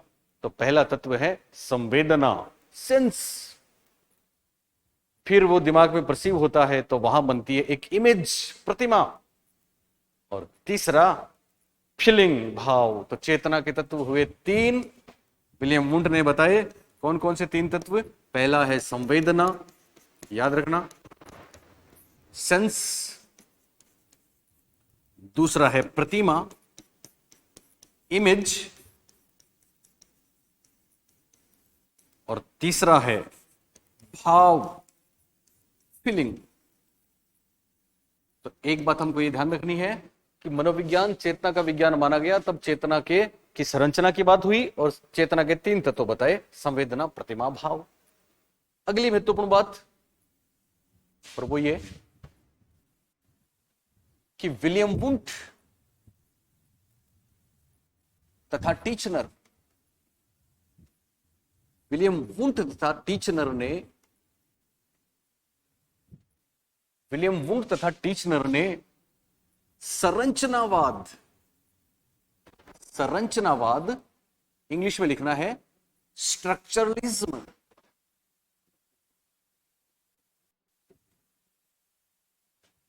की स्थापना की। विलियम वुंट तथा टीचनर ने कौन से वाद की स्थापना की? संरचनावाद की स्थापना की, स्ट्रक्चरलिज्म की स्थापना की। और हम आपको बता चुके हैं ये साइकोलॉजी का पहला स्कूल है। ये स्कूल्स ऑफ थॉट हम पढ़ेंगे, उसका पहला संप्रदाय है। तो मनोविज्ञान का पहला स्कूल, मनोविज्ञान का पहला संप्रदाय, और मनोविज्ञान का पहला संप्रदाय है स्ट्रक्चरलिज्म, संरचनावाद। जो किसने दिया? वुंट और टीचनर ने दिया। ध्यान रखने वाली बात यहां पे यह है कि संरचनावाद ये कहता है कि साहब किसी भी विषय वस्तु, प्रकरण और समस्या को अंशों में बांटकर, टुकड़ों में बांटकर हम समझें तो बेहतर होगा। इसलिए संरचनावाद अंशों की बात करता है। किसकी बात करता है? अंशों की बात करता है, टुकड़ों की बात करता है। अंशों पर बल दिया जाता है। गेस्टाल्टवाद हम पढ़ेंगे तो वहां पे समग्र पे बल दिया जाएगा, और यहां अंशों पर बल दिया जाता है। एक और खास बात ये कि दरअसल थीम ये विल्हेम वुंट की थी, लेकिन विल्हेम वुंट ने संरचनावाद शब्द नहीं दिया। इन्होंने एक शब्द दिया था इच्छिकवाद, हिंदी में बोल सकते हैं। विल्हेम वुंट ने शब्द दिया था इच्छिकवाद, वॉलेंटरिज्म बोलेंगे उसको, वॉलेंटरिज्म। और इसी इच्छिकवाद को इनके शिष्य टीचनर, जो इंग्लिश थे, बाद में अमेरिका में जाके 1892 में एक विश्वविद्यालय है अमेरिका में, कार्नेल विश्वविद्यालय। तो 1892 में कार्नेल यूनिवर्सिटी में, ऐसी बातें परीक्षा में आती है, पता है ना आपको, कार्नेल विश्वविद्यालय में टीचनर ने संरचनावाद की स्थापना की। तो संरचनावाद की औपचारिक स्थापना करने वाले हैं टीचनर, ईबी टीचनर। लेकिन संरचनावाद की थीम किसने दी? विल्हेम वुंट ने दी। ध्यान रखना बच्चों, विल्हेम वुंट ने संरचनावाद शब्द नहीं दिया, बल्कि कौन सा दिया? इच्छिकवाद, वॉलेंटरिज्म। और टीचनर ने संरचनावाद की क्या की? औपचारिक स्थापना की कार्नेल विश्वविद्यालय में। कौन से विश्वविद्यालय में? कार्नेल, न्यूयॉर्क में विश्वविद्यालय है। और संरचनावाद किस पर बल देता है? अंशों पर बल देता है। सिंपल। ये महत्वपूर्ण काम वहां पे हुए। इनमें एक विधि मैंने अभी आपको बताई थी, अंतर्दर्शन विधि भी महत्वपूर्ण थी। और एक आध बात और भी बहुत महत्वपूर्ण है। वो क्या थी? प्रयोगशाला। प्रयोगशाला आपको बता दी, 3 तत्व बता दिए, संरचनावाद की स्थापना बता दी। और नोट करके एक बात और लिखें आप, नोट, वुंट तथा टीचनर, वुंट तथा टीचनर ने, वुंट तथा टीचनर ने, देखो यहां पे 2 बातें, प्रयोगों में, तो इन्होंने प्रयोग किए, तो इन लोगों ने प्रयोगात्मक विधि का भी सूत्रपात किया। यह भी पूछा गया मनोविज्ञान में प्रयोगात्मक विधि को लाने वाले कौन? Wilhelm Wundt. लेकिन प्रयोग किस पर किए? चेतना पर, चेतना की संरचना पर, उसके तत्वों पर। एक्चुअली उन्होंने रिस्पॉन्स और रिएक्शंस के टाइम पे प्रयोग किए। और इस प्रयोग के लिए उन्होंने एक टेक्निक इजाद की, और वो टेक्निक है अंतर्दर्शन विधि, इंट्रोस्पेक्शन मेथड, जो मनोविज्ञान की प्राचीनतम विधि मानी जाती है। ये बहुत बार पूछा गया है। तो वुंट तथा टीचनर ने प्रयोगों में अंतर्दर्शन विधि, अंतर्दर्शन भी बोल सकते हैं, अंतर्दर्शन भी बोल सकते हैं, अंतर्दर्शन विधि, जिसको इंग्लिश में बोलेंगे इंट्रोस्पेक्शन मेथड,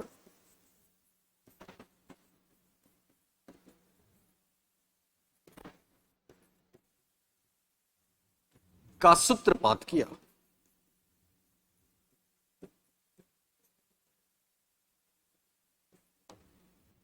ध्यान दें बच्चों, विलियम जेम्स टीचनर, माफ करें, विल्हेम वुंट और टीचनर ने इंट्रोस्पेक्शन मेथड का सूत्रपात किया। इसी का विरोध बाद में व्यवहारवादियों ने किया और ऑब्जर्वेशन और वस्तुनिष्ठ विधि का आविष्कार किया। लेकिन ये जो काम इन्होंने किए, इसकी वजह से विल्हेम वुंट को फाउंडर ऑफ साइकोलॉजी माना जाने लगा, मनोविज्ञान का जनक माना जाने लगा। साथ ही विल्हेम वुंट प्रयोगात्मक मनोविज्ञान के जनक भी हैं। साथ ही विल्हेम वुंट प्रथम मनोवैज्ञानिक भी माने गए, क्योंकि इन्होंने मनोविज्ञान का पहला स्कूल भी जो दिया था, मनोविज्ञान की पहली लैब भी दी थी, इसलिए विल्हेम वुंट प्रथम मनोवैज्ञानिक हैं। तो आपको पूछ लें प्रथम मनोवैज्ञानिक कौन है, देखो प्रथम शैक्षिक मनोवैज्ञानिक थॉर्नडाइक है, लेकिन प्रथम मनोवैज्ञानिक कौन है, तो आप बोलेंगे विल्हेम वुंट है। मनोविज्ञान के फाउंडर या जनक कौन है, तो विल्हेम वुंट है। प्रयोगात्मक मनोविज्ञान के जनक कौन है, तो विल्हेम वुंट है। ये बात ध्यान रखनी। कई लोग विलियम जेम्स को बताते हैं, वो सही नहीं है, क्योंकि विलियम जेम्स तो खुद इनके चेले थे। इनके लिप्जिंग की प्रयोगशाला में 17,000 स्टूडेंट्स थे, जिनमें आपके स्किनर भी थे, जिनमें पेवलो भी थे, जिनमें बेंडूरा भी थे, जिनमें ये सारे लोग थे। विलियम जेम्स भी थे, टीचनर भी थे। तो इनके विलियम जेम्स तो खुद एक शिष्य थे, इसलिए वो मनोविज्ञान के जनक कैसे हो सकते हैं? वो अमेरिकन मनोविज्ञान के जनक हैं। हालांकि कुछ लोग मनोविज्ञान का आदि जनक अरस्तु को बताते हैं, जिन्होंने डी एनिमा बुक लिखी थी। तो ये एक महत्वपूर्ण बात है जो आपको और लिख लेनी है एक साथ ही। और ये क्या है? ये है इंपॉर्टेंट करके लिखे, इंपॉर्टेंट। विल्हेम वुंट को मनोविज्ञान का जनक, विल्हेम वुंट को मनोविज्ञान का जनक ओब्लिक प्रयोगात्मक मनोविज्ञान का जनक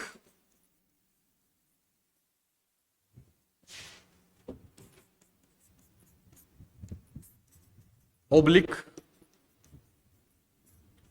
प्रथम मनोवैज्ञानिक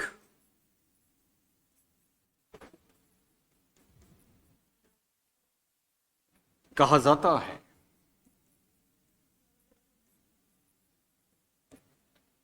इस तरह से मनोविज्ञान की विकास यात्रा का तीसरा चरण पूरा होता है। बताएं मेरे को कमेंट करके आप लोग, कुछ समझ में तो आ रहा है क्या? यस बोलिए।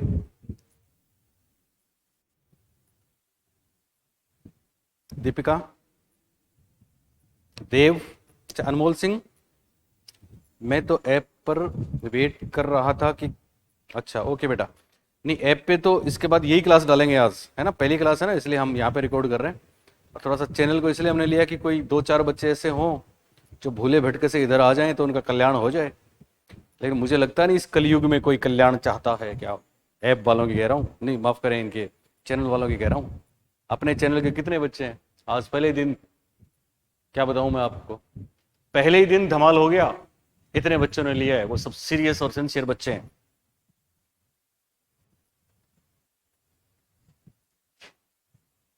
बेटा फर्स्ट ग्रेड साइकोलॉजी की हमारी पुरानी बुक है, उसको भी लेना नहीं है, नई बुक बहुत जल्दी मैं निकाल रहा हूं, ठीक है, विज्ञप्ति आने से पहले पहले आपको बहुत अच्छा मिल जाएगा। Ankita good evening. तो सब लोग लाए ना अपने दोस्तों को, फ्रेंड्स को। ओके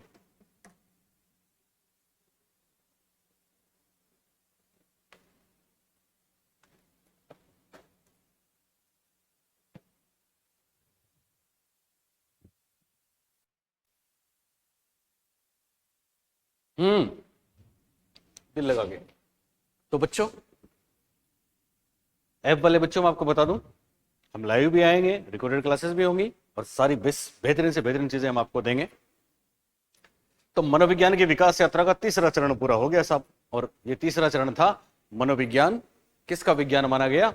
चेतना का विज्ञान माना गया। हालांकि यहां एक बात और छोटी सी रह जाती है, हमने मनोविज्ञान के तीसरे चरण में विल्हेम वुंट की बातें पढ़ी, टीचनर की बातें पढ़ी, लेकिन विलियम जेम्स की भी एक बात हम पढ़ लेते हैं, जो मनोविज्ञान को चेतना का विज्ञान ही मानते हैं। आप जानते हैं ना, विलियम जेम्स जिन्होंने प्रिंसिपल ऑफ साइकोलॉजी लिखी, अमेरिका में मनोविज्ञान के जनक माने जाते हैं।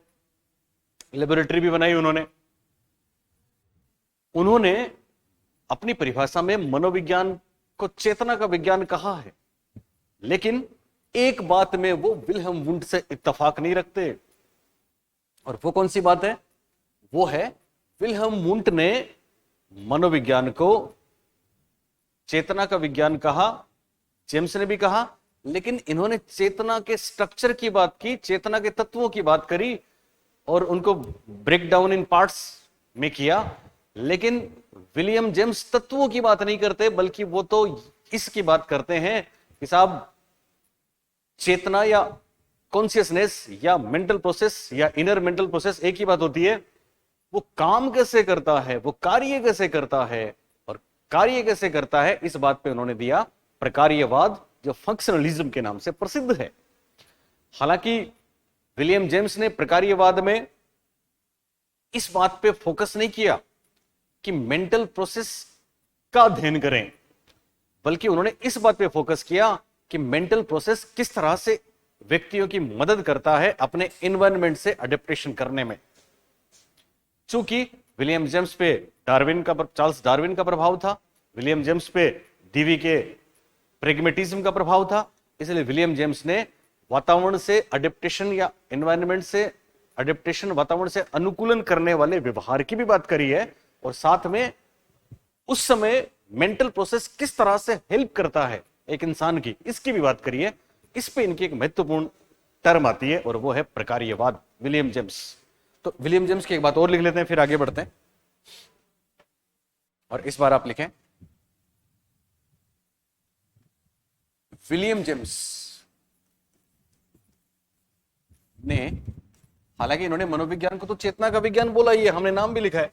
विलियम जेम्स ने प्रकार्यवाद, हालांकि प्रकार्यवाद इंग्लिश में फंक्शनलिज्म हम बोलेंगे, तो इसके संस्थापक अकेले विलियम जेम्स नहीं है, इनके साथ तीन और नाम हैं, जॉन ड्यूवी, दूसरा नाम विलियम जेम्स एंजिल, और तीसरा नाम हार्वे कार, जेम्स एंजिल और जॉन ड्यूवी के साथ विलियम जेम्स ने किसकी स्थापना करी? प्रकार्यवाद की स्थापना की। किसकी स्थापना की? प्रकार्यवाद की स्थापना की। और एक बात इन्होंने और बोली, और वो क्या थी? इन्होंने ये बोला कि साहब आप चेतना की बात करते हैं, साहब चेतना इनर मेंटल प्रोसेस ही है, तो इनर मेंटल प्रोसेस या थॉट जो है, वो थॉट एक जगह रुकते नहीं है, ठहरते नहीं है, वो तो उस धारा की मानिंद है, नदी की तरह से हैं जो अविरल बहते रहते हैं। तो इस बात पे इन्होंने एक टर्म दिया, स्ट्रीम ऑफ कॉन्शियसनेस, वो भी परीक्षा में आ चुका है। स्ट्रीम ऑफ कॉन्शियसनेस को हिंदी में बोलेंगे चेतना का प्रवाह या चेतना की धारा। तो प्रकार्यवाद की स्थापना की और चेतना की धारा। मैं कुछ ज्यादा डीप तो नहीं जा रहा, इसलिए मेरे को जाना पड़ रहा है कि परीक्षा में प्रश्न आए, और मैं नहीं चाहता कि मेरा बच्चा एक भी ऐसा सवाल करने से चूक जाए जो उसको औरों से मीलों आगे करने के लिए जरूरी है। चेतना की धारा ओब्लिक चेतना का प्रवाह, इंग्लिश में स्ट्रीम ऑफ कॉन्शियसनेस।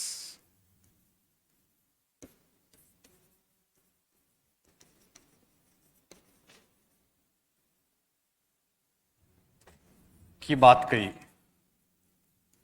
बात करी या की बात की, तो ये सब विलियम जेम्स है। विलियम जेम्स अमेरिका में मनोविज्ञान के जनक हैं। इन्होंने प्रकार्यवाद की स्थापना की और स्ट्रीम ऑफ कॉन्शियसनेस की बात करी, चेतना के प्रवाह की बात करी। अब साहब अगली बात, हम आगे 19वीं शताब्दी में मनोविज्ञान पहले आत्मा का, फिर मन का, और अब चेतना का विज्ञान के रूप में परिभाषित हो गया। हालांकि दोनों स्कूल्स में लड़ाई होने लगी। विल्हेम वुंड टीचनर का संरचनावाद, वो भी अमेरिका में था संरचनावाद, और प्रकार्यवाद विलियम जेम्स का भी यूएस में था। तो दोनों में इस बात पे झगड़ा हुआ कि साहब वो तो चेतना के स्ट्रक्चर की बात करते थे और ये चेतना के फंक्शन की बात करते थे।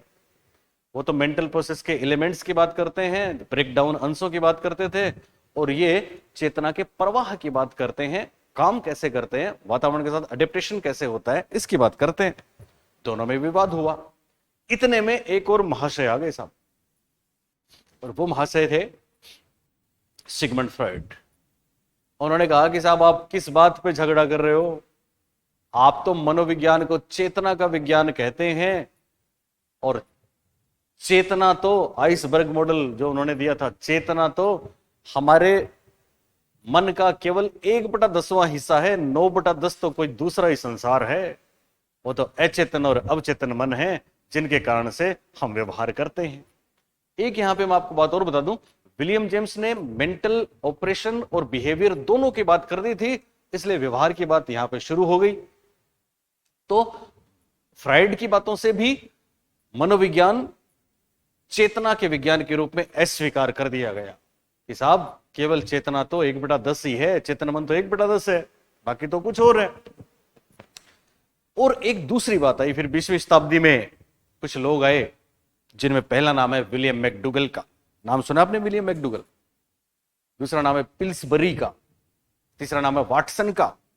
फिर वाटसन के 2 दोस्त हुए, पेवलोव और स्किनर, साथ में थोर्नडाइक भी। तो साहब अब 20वीं शताब्दी आ गई, और फिर 20वीं शताब्दी में सबसे पहले क्या होता है, सबसे पहले मैकडूगल, देखो विलियम मैकडूगल का नाम आपने सुना होगा, मैकडूगल ने बहुत से काम किए। मैकडूगल प्रेरक संप्रदाय के जनक हैं, हॉर्मिक स्कूल इन्होंने बनाया, मूल प्रवृत्तियां दी। मैकडूगल ने दरअसल 1905 में एक बुक लिखी थी, और वो बुक परीक्षाओं में बहुत पूछी जाती है। 1905 में उनकी बुक आई थी जिसका नाम था फिजियोलॉजिकल साइकोलॉजी। इनकी पुस्तक का नाम फिजियोलॉजिकल साइकोलॉजी,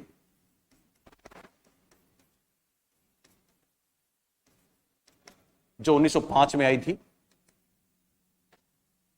इसमें इन्होंने एक कंडक्ट और आचरण शब्द का प्रयोग किया था और कहा था कि साहब ये मेंटल प्रोसेस की आप जो बात कर रहे हैं, इनर मेंटल प्रोसेस की बात कर रहे हैं, वो तो बहुत बेकार की बात है, क्योंकि उसको तो कोई जानता नहीं, उसको तो कोई समझता नहीं है। तो उसकी जगह पे कंडक्ट इंपॉर्टेंट है, और इसमें उन्होंने कंडक्ट शब्द का यूज किया, आचरण शब्द दिया। आपने इनकी परिभाषा भी देखी होगी, मनोविज्ञान प्राणी के आचरण और व्यवहार का विज्ञान है। ये थे विलियम मैकडूगल। इसके जस्ट बाद 1908 में इनकी एक दूसरी बुक आती है जिसका नाम है an introduction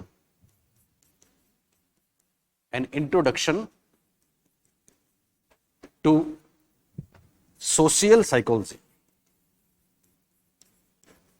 N introduction to social psychology 1908 में आई थी।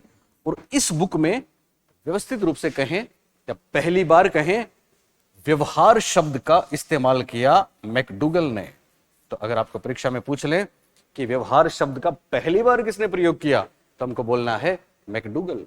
कब किया? 1908 में। 1905 में कौन सा शब्द था? आचरण। और 1908 में कौन सा शब्द था? बिहेवियर, व्यवहार। हालांकि इसके बाद 1949 में इनकी सबसे प्रसिद्ध बुक भी आई 1949 में, और उस बुक का नाम था N outline of psychology. N outline of psychology. तो 3 किताबें बच्चों ध्यान रखोगे आप, विलियम मैकडूगल की हैं, जो अक्सर परीक्षा में पूछी जाती हैं। पहली 1905 में फिजियोलॉजिकल साइकोलॉजी, दूसरी 1908 में an introduction to social psychology. इन दोनों की विशेषता, 1905 में आचरण शब्द का प्रयोग किया, 1908 में व्यवहार शब्द का प्रयोग किया, और 1949 में N outline of psychology book लिखी। और इन्होंने कॉन्शियसनेस के, कहते हैं ना, ताबूत में आखिरी कील गाड़ दी, और उन्होंने बोला कॉन्शियसनेस इज बैड। चेतना एक बुरा शब्द है। क्या बोला इन्होंने? चेतना को बुरा शब्द बोला। चेतना क्या है?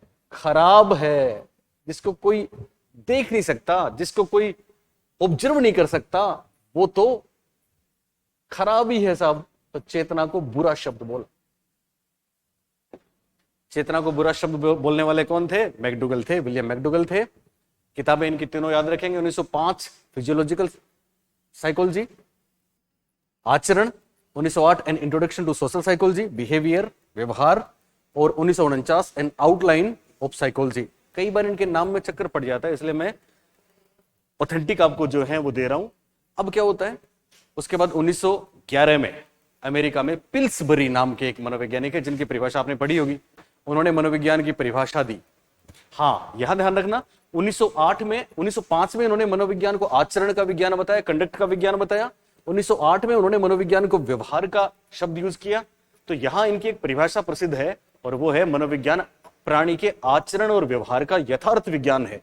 तो मैकडूगल की परिभाषा में, परीक्षा में ध्यान रखना, आचरण और व्यवहार दोनों शब्द आते हैं, और वो इसलिए आते हैं। तीसरी बात, पिल्सबेरी जिनका मैं नाम ले रहा हूं, उन्होंने मनोविज्ञान की एक परिभाषा दी कि साहब मनोविज्ञान की सबसे संतोषजनक परिभाषा व्यवहार के विज्ञान के रूप में की जा सकती है। मतलब अब व्यवहार परिदृश्य में आ गया, मेन फ्रेम में आ गया। और फिर घटना होती है एक बहुत महत्वपूर्ण, 1913 में। कब होती है? 1913 में। और 1913 में क्या, अमेरिका में एक मैगजीन छपती थी, साइकोलॉजिकल रिव्यू। मैगजीन का नाम था, आप हिंदी में ऐसे लिख लें, साइकोलॉजिकल रिव्यू। साइकोलॉजिकल रिव्यू जो मैगजीन थी, उसके एडिटर जे.बी. वाटसन बने। कौन बने? जे.बी. वाटसन बने, वाटसन। और जे.बी. वाटसन ने, तब जे.बी. वाटसन कोलंबिया विश्वविद्यालय में, यूएस में कोलंबिया यूनिवर्सिटी है, कोलंबिया, जैसे कार्नेल विश्वविद्यालय हमने अभी देखा एक नाम, कभी आपने कार्ल मार्क्स नाम देखा होगा, लिप्जिंग जर्मनी में जो प्रयोगशाला बनाई थी विल्हेम वुंड ने, आज उसका लिप्जिंग यूनिवर्सिटी का नाम कार्ल मार्क्स है जर्मनी में। वैसे ही टीचनर ने कर्नेल विश्वविद्यालय में न्यूयॉर्क में स्थापना करी संरचनावाद, स्ट्रक्चरलिज्म की। वैसे ही एक तीसरा यूनिवर्सिटी है, विश्वविद्यालय, कोलंबिया विश्वविद्यालय, यूएस में। तो कोलंबिया विश्वविद्यालय में इन्होंने साइकोलॉजी के विद्यार्थियों को एड्रेस किया। एड्रेस का मतलब भाषण दिया साहब, और वो भाषण जो था उसको हूबहू एक आर्टिकल के रूप में साइकोलॉजिकल रिव्यू में दूसरे दिन पब्लिश किया। तो तूफान मच गया, धमाल मच गया। उस आर्टिकल का नाम क्या है, वो भी परीक्षा में पूछा जा चुका है। उसका नाम है साइकोलॉजी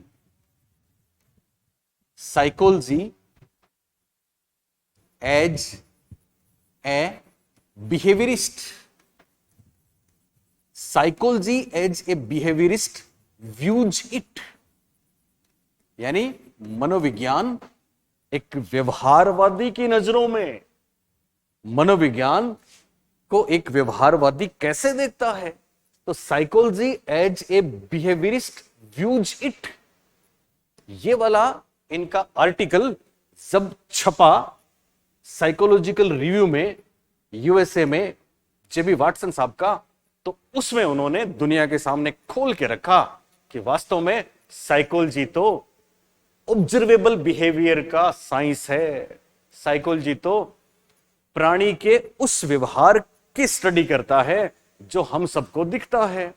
अंतर्दर्शन को इन्होंने नकार दिया, अंतर्दर्शन को नकारा, और फंक्शनलिज्म की मेंटल प्रोसेस वाली बात को भी इन्होंने खारिज कर दिया। ये तो केवल दिखने वाले व्यवहार की बात कर रहे थे, जिसको हम अभी शुरू में हमने बात करी थी ना, ओवर्ट बिहेवियर की बात कर रहे थे, कोवर्ट बिहेवियर की बात नहीं करते। बाद में इस बात पे इनकी आलोचना हुई, संज्ञानवाद सामने आया, जिसने व्यवहारवाद को ब्लैक बॉक्स कहा। स्टिमुलस रिस्पॉन्स का संबंध देखते हैं, यंत्र वाली, मशीन वाली चीजें देखते हैं। लेकिन 20वीं शताब्दी के आरंभ में 1913 में वाटसन ने कमाल कर दिया और व्यवहारवाद की नींव रख दी। फिर 1925 में इनकी बहुत चर्चित बुक आई थी, जो आप सबको पता होगा, बिहेवियरिज्म। बिहेवियरिज्म, तो वाटसन के नाम से दो बातें कम से कम आपको ध्यान रखनी है। कौन सी? एक तो इनकी बुक जिसका नाम बिहेवियरिज्म है, वो 1925 में आई थी। एक इनका साइकोलॉजिकल रिव्यू में छपा हुआ article, psychology as a behaviourist views it, 1913 में। और यही वो बात थी जिससे व्यवहारवाद का जन्म हुआ और मनोविज्ञान की विकास यात्रा का चौथा चरण हमारे सामने आया, जो ये बोलता है मनोविज्ञान व्यवहार का विज्ञान है। मनोविज्ञान व्यवहार का विज्ञान है, या मनोविज्ञान व्यवहार का अध्ययन है। Psychology is study of behaviour. Psychology is study of behaviour, और ये दरअसल लेटेस्ट है। इसके बाद नया माइलस्टोन कोई आया नहीं है और ये 20वीं शताब्दी में हुआ। खास बात, इसके फाउंडर थे वाटसन। एक और बात मैं आपको बता दूं, वाटसन थॉर्नडाइक के लॉ ऑफ इफेक्ट को खारिज करते हैं, जिस पे बाद में स्किनर ने काम किया। उस जमाने में इन्होंने लॉ ऑफ इफेक्ट को खारिज किया, पर जिनको नोबेल मिला था पेवलोव, उनकी क्लासिकल कंडीशनिंग से ये बहुत मुतासिर थे, बहुत प्रभावित थे। लेकिन थॉर्नडाइक भी व्यवहारवादी माने जाते हैं। खास बात, इनके साथ जो थे वो पेवलोव और स्किनर महत्वपूर्ण रहेंगे। पेवलोव, हालांकि वाटसन ने कुछ और भी काम किए थे, आपको पता है, लिटिल अल्बर्ट पे प्रयोग किया था। पेवलोव, स्किनर, इसके अलावा बहुत से नाम हम पढ़ेंगे बाद में, क्लार्क हल, गुथरी, ये सब लोग व्यवहारवादी हैं। इन्होंने मनोविज्ञान को व्यवहारवाद के रूप में स्थापित किया और आज मनोविज्ञान व्यवहार के विज्ञान के रूप में पढ़ा जाता है। यह मनोविज्ञान की विकास यात्रा का अंतिम माइलस्टोन है, आखिरी स्टेप है। अभी तक हमने जो पढ़ा, 2 मिनट के लिए मैं इसको रिवाइज करता हूं, फिर हम थोड़ा सा ब्रेक लेके आगे चलेंगे। तो बच्चों, आज हमने क्या क्या पढ़ा? अभी हमने क्या क्या पढ़ा? तो हमारा हेडिंग था मनोविज्ञान की उत्पत्ति और विकास कैसे हुआ। तो 4 चरण हमने देखे। पहला चरण था आत्मा का अध्ययन। इसमें 4 लोगों के नाम थे, डेमोक्रेट्स, सुकरात, प्लेटो, अरस्तु। चारों कहां के थे? यूनान के थे, तो ग्रीक दार्शनिक थे। सुकरात ने प्रश्नोत्तर दी, प्लेटो ने निगमन दी और अरस्तु ने आगमन विधि दी। साथ ही अरस्तु ज्ञान का केंद्र हृदय को, प्लेटो मस्तिष्क को और सुकरात अंतर्दृष्टि को महत्वपूर्ण मानते थे। उसके बाद हमने देखा कि साहब, मनोविज्ञान को आत्मा की विज्ञान मानने के पक्ष में 4 बातें याद रखनी थी ना। पहली तो उन चारों दार्शनिकों की थी। दूसरी बात थी मनोविज्ञान शब्द की उत्पत्ति, तो याद रखना कौन सी भाषा से हुई? ग्रीक भाषा से। कौन से 2 शब्द थे? साइकी और लोगोस। साइकी का मतलब आत्मा, लोगोस का मतलब अध्ययन, वर्णन या विज्ञान। और तीसरी महत्वपूर्ण बात हमको ध्यान रखनी थी कि साहब, मनोविज्ञान 16वीं शताब्दी तक किसका हिस्सा था? दर्शन शास्त्र का हिस्सा था। चौथा तर्क था रुडोल्फ गोयकले का नाम, जिन्होंने बुक लिखी थी साइकोलॉजिया। कब लिखी थी? 1590 में, जिसमें पहली बार मनोविज्ञान शब्द का इस्तेमाल किया था। 16वीं शताब्दी तक मनोविज्ञान किसका विज्ञान माना गया? आत्मा का। फिर आती है 17वीं शताब्दी, जिसमें मनोविज्ञान मन का विज्ञान माना गया, और यह 17वीं के साथ साथ 18वीं शताब्दी में भी रहा। इसमें कांट, पेम्पोनोजी, होब्स, डेकार्टे, जिन्होंने द्वैतवाद दिया था, David Hume, Leibniz, John Locke, स्पेरी, Penrose आदि नाम महत्वपूर्ण हैं। लेकिन इसकी भी आलोचना हुई और मनोविज्ञान की विकास यात्रा का तीसरा चरण चेतना का अध्ययन माना गया, जो बहुत महत्वपूर्ण है, जिसमें से भर भर के प्रश्न आते हैं। इसमें William Wundt, Titchener, William James, वाइस जेम्स सली जैसे लोगों के नाम हमको याद रखने हैं। इंपॉर्टेंट यह था कि विलियम वुंट ने 1879 में लिप्जिंग जर्मनी में पहली मनोवैज्ञानिक लेबोरेटरी स्थापित की। लिप्जिंग जर्मनी विश्वविद्यालय का आज कार्ल मार्क्स नाम है। दूसरी महत्वपूर्ण बात, इन्होंने चेतना को इंटरनल मेंटल प्रोसेस ही माना और इसके स्ट्रक्चर की बात करी, इसकी संरचना की बात करी और इसके 3 तत्व बताए: संवेदना, प्रतिमा, भाव। इनके शिष्य थे टीचनर, जिन्होंने औपचारिक रूप से कार्नेल विश्वविद्यालय यूएस में, अमेरिका में संरचनावाद की स्थापना करी। यह घटना है 1892 की। विल्हेम वुंट नाम है इनका। विल्हेम वुंट ने ऐच्छिकवाद या वॉलंटियरिज्म दिया। विल्हेम वुंट मनोविज्ञान के जनक, प्रयोगात्मक मनोविज्ञान के जनक, प्रथम मनोवैज्ञानिक माने जाते हैं। और वुंट और टीचनर ने अंतर्दर्शन या अंतर्दर्शन विधि, इंट्रोस्पेक्शन मेथड बताया। और उधर विलियम जेम्स साहब भी महत्वपूर्ण है, जिन्होंने प्रकार्यवाद दिया, फंक्शनलिज्म दिया, चेतना का प्रवाह दिया। और इनकी एक बहुत महत्वपूर्ण बुक, जिसकी चर्चा के बिना ये सेगमेंट अधूरा रहता है, 1890 में इनकी बुक आई थी, principles of psychology. Principles of psychology ये बहुत ही महत्वपूर्ण ग्रंथ है, जिसमें इन्होंने बहुत सी बातों की चर्चा की है। Principles of psychology. और इसी कारण से विलियम जेम्स अमेरिका में मनोविज्ञान के जनक माने जाते हैं। विलियम जेम्स अमेरिका में यह आई थी 1890 में, और विलियम जेम्स को भी जनक मानते हैं, लेकिन केवल यूएस में। यह ध्यान रखना है हमको। उसके बाद फिर मनोविज्ञान की विकास यात्रा का चौथा चरण, आखिरी चरण सामने आया।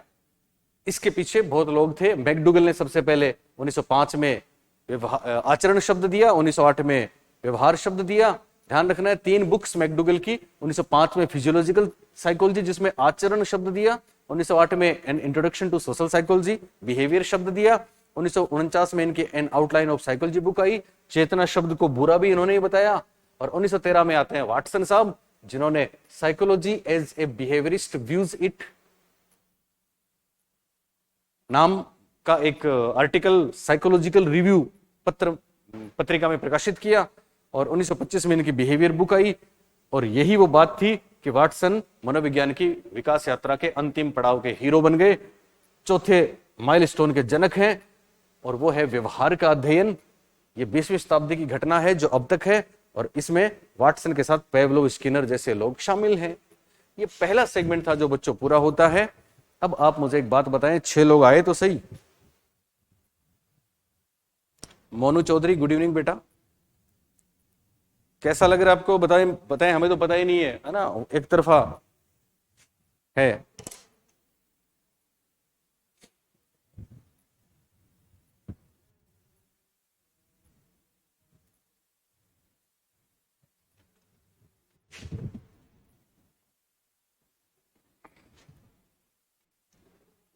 बोलिए बच्चों, इसलिए मैं आप बोले थे ना लाइव क्लास में आप सामने तो आते नहीं हो, फिर लाइव क्लास का मतलब क्या है?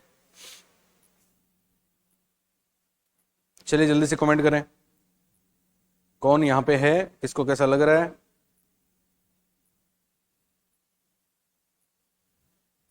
बोलो।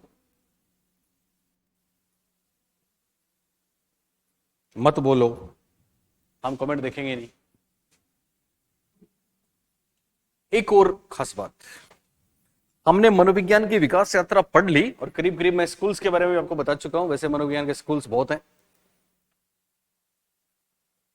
सीक्वेंस में बात करें तो मनोविज्ञान का पहला स्कूल है स्ट्रक्चरलिज्म, संरचनावाद, विल्हेम वुंट टीचनर। दूसरा स्कूल है प्रकार्यवाद, विलियम जेम्स, फंक्शनलिज्म। तीसरा स्कूल है साइकोएनालिसिस, सिगमंड फ्रॉयड। चौथा स्कूल है गेस्टाल्ट, जर्मनी वाले कॉफका, कोहलर, वर्दिमर। मनोविज्ञान का 5वां स्कूल ऑफ थॉट बिहेवियरिज्म, व्यवहारवाद है, जिसकी बात कर चुके हैं।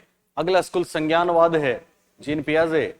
मनोविज्ञान का अगला जो स्कूल है वो है ह्यूमनिस्टिक अप्रोच वाला, ह्यूमनिज्म है, इसमें कार्ल रोजर्स और अब्राहम मैस्लो की बात होती है। अगला स्कूल आता है आपका कंस्ट्रक्टिविज्म, निर्मितवाद, जिसमें आपके वाइगोत्स्की, ब्रूनर, पियाजे, असुबिल आदि हैं।